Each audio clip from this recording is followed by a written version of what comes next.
In this video, we're going to talk about prepping your vehicle for the trails, especially during this quarantine time when you're home and you need something to do. This is a great time to look your vehicle over and get it prepped and ready for the upcoming trail season.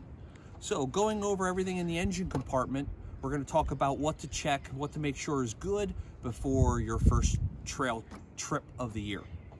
First, the battery on this side, you want to check to make sure that the terminals are not corroded, so they're making adequate contact. If they are corroded, just pop the terminal off, clean it up with a terminal tool, and put it back on. Next, you want to check your transmission fluid, and we're working our way around the engine in a certain order. Transmission fluid, you want to check with the dipstick if it's an automatic. If it's a manual, you want to check from the underside of the vehicle.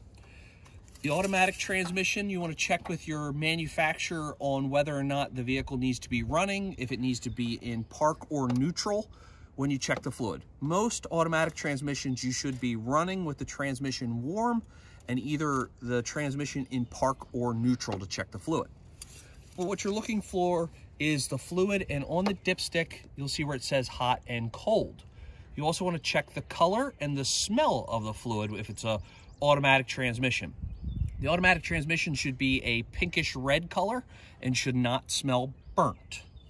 But you're looking for, if it's cold, it should be in a cold range. If it's hot, you should be in the hot range. Next in order with this engine, as we work our way around, is the engine oil.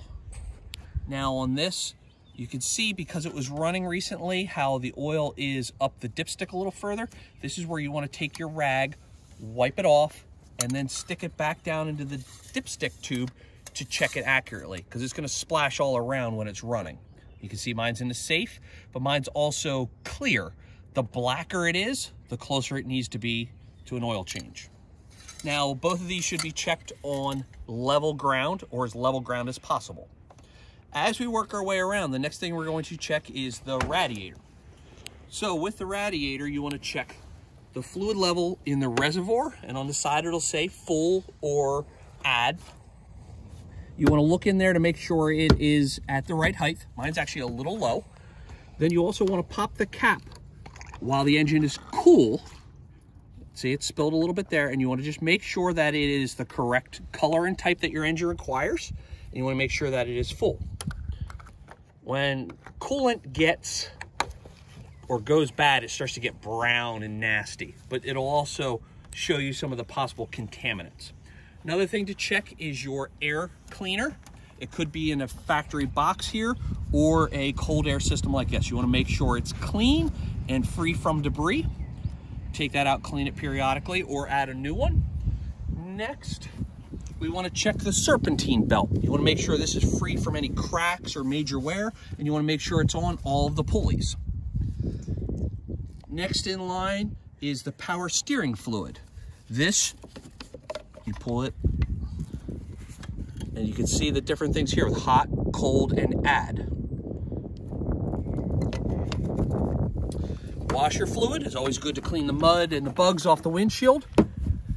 Brake fluid, you want to check, make sure this is at the right line. You can see where it says full and add.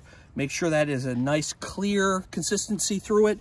If it's starting to get really cloudy and really nasty and brown, you might want to get it changed or flush the system, but check, make sure it is full before you go. Now also take the time to just look the engine over. Look for anything that looks out of place. Look for anything that looks wore or ready to fall apart. It's better to check and know everything when you're at your house than it is to wait till you get all the way out, you drive out on the trail, and then something happens. So make sure you take your time and just look everything over real quick before you go out onto the trail.